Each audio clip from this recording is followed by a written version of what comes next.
Bonjour tout le monde! Aujourd'hui, je voulais vous présenter les systèmes informatiques de la maison. Méchant setup entièrement du Apple, c'est même pas drôle. Les ordinateurs sont Apple, les périphériques sont de différentes marques. Alors, je vous présente mon plus ancien système informatique. C'est cette grosse bête-là, ça date de 2002.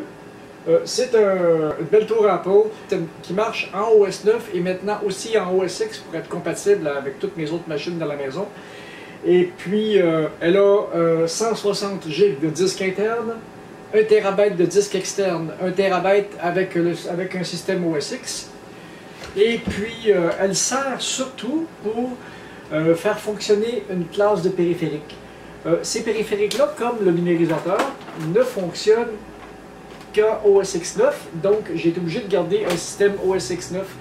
Sans ça, je suis obligé de changer ce périphérique-là qui coûte une fortune parce que c'est un périphérique professionnel de numérisation. Et puis, il gère cette imprimante photo-là, qui est une vieille imprimante Canon qui marche aussi sur OS 9. J'ai pas le choix de fonctionner sur OS 9. Et puis, j'ai cette imprimante-là qui est réseau, qui est ma grosse HP commerciale, laser couleur. Alors ça, c'est ça pour le bureau d'infographie de base. Et ça me sert aussi de jukebox au premier plancher de la maison. Alors maintenant, on va passer à la deuxième partie du système informatique. Ne pas oublier que dans le salon, mon vieux téléviseur a aussi son Apple TV. Je l'ai adapté. Et voilà. Alors, comme je suis un YouTuber, tout fonctionne sur YouTube. Et je n'ai plus de service de télé générique. Voilà. Ce sont de vieux téléviseurs, mais ils fonctionnent aussi sur Apple TV pour pouvoir capter YouTube de partout dans la maison. C'est normal, je suis YouTuber. Alors maintenant, étape suivante, l'autre machine de la maison et pas la moins importante. Nous sommes dans la salle du serveur. Cet assemblage-ci, c'est un peu le centre nerveux de toute l'informatique de la maison. C'est la place de la maison où sont archivés tous les travaux que je fais sur les autres machines. Alors, toutes mes machines ont leur disque de travail et cette machine-là a sur ses disques durs un miroir de tout ce que sont les disques de travail des autres machines de la maison. C'est mon vieux Mac de 2005 avec lequel j'ai réappris à faire de la musique, avec lequel j'ai vraiment perfectionné mon art en tant qu'infographe. Et puis cette machine-là, c'était à l'époque, c'était le NEC Plus Ultra pour les utilisateurs, un petit peu plus que personnel et pas tout à fait assez commercial. C'était une machine qui se situait, elle faisait plus que ce qu'un iMac était capable de faire et elle faisait moins que ce qu'un Mac Pro était capable de faire. Elle était en plein milieu entre les deux. Cette version-là de Mac n'existe plus parce que le iMac a beaucoup évolué et est capable de faire en grande partie ce que cette machine-là faisait. Alors, c'était 1.5 GB d'horloge, 1 GB de mémoire vive, et maintenant, comme elle est utilisée comme serveur central, j'ai 4 TB de disque dur de branché dedans qui servent à tout archiver ce que je fais avec les autres machines. C'est vraiment le centre nerveux.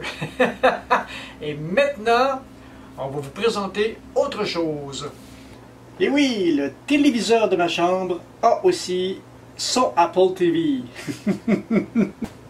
Et tout ce beau monde-là, les Apple TV sont télécommandés par ces appareils-là. J'ai un vieux 4S qui sert de télécommande générale pour mes Apple TV. Et j'ai mon iPhone 6S qui est lui, qui sert aussi de télécommande générale pour les Apple TV. Et oui, tout sur YouTube. Et on continue. Projet suivant. Je vais vous montrer la dernière machine, la dernière station, et non la moins importante. Et je vous laisse admirer le poste de travail principal. Ce poste de travail me sert pour le montage de mes vidéos, me sert de régie pour le studio d'enregistrement, parce que je fais aussi de la musique, et c'est vraiment la tête de réseau de toute la maison. Nous avons ici un beau petit moniteur professionnel Rocket pour le son, je fais aussi beaucoup d'infographie. Alors, je travaille avec un écran de 27 pouces, quelque chose de bien. J'ai des interfaces audio numériques, j'ai 16 entrées possibles en analogique, et puis toutes sortes d'entrées. Et on pourrait penser que pour faire fonctionner le studio d'enregistrement, pour faire fonctionner le centre de montage vidéo, pour faire fonctionner, pour faire même de l'infographie à un niveau où je le fais, que ça prend une grosse tour. Eh bien, pas du tout! Celui qui traîne tout ça, eh bien, c'est lui. C'est un Mac Pro de 2012 avec 4 GB de RAM, un SSD 128 GB. Et comme son disque dur interne n'a pas beaucoup d'espace, et pour moi, les disques durs internes, ça n'a jamais été important qu'ils aient beaucoup d'espace parce que je ne m'en sers habituellement que pour faire fonctionner les logiciels. Tout ce qui est dossier, parce que les dossiers sont toujours énormes de ce que je fais, j'ai besoin de très gros disques durs externes. Donc, son disque dur de travail, qui est sur la table de travail à l'autre bout, c'est un disque dur de 1 TB. Donc, et que j'achève de remplir. Là, je vais devoir chercher une autre solution.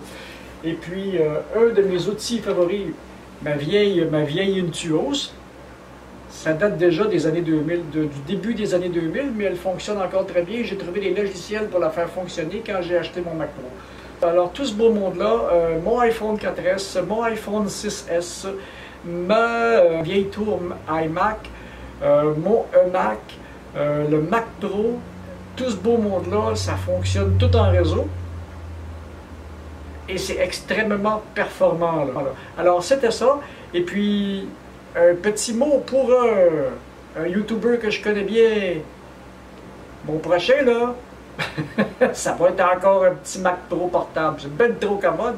Et encore un 13 pouces. Parce qu'une fois qu'il est branché sur tous les périphériques avec lesquels j'ai besoin de travailler, ça fait un aussi bon travail qu'une tour.